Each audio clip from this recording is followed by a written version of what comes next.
Look at the structural curve.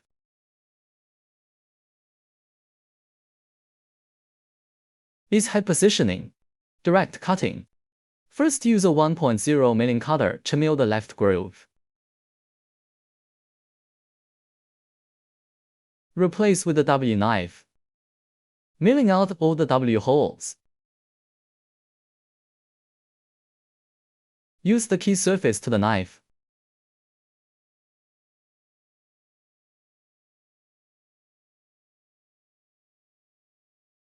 Lock the fixed slide after pressing down. Find the location, just press down. W hole milled. Change to V-type milling cutter. Use a V guide needle. Make a deep hole first. Find the deep hole to locate.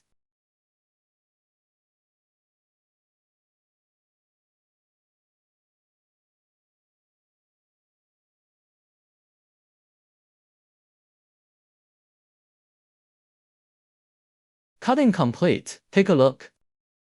This is the effect of milling it out.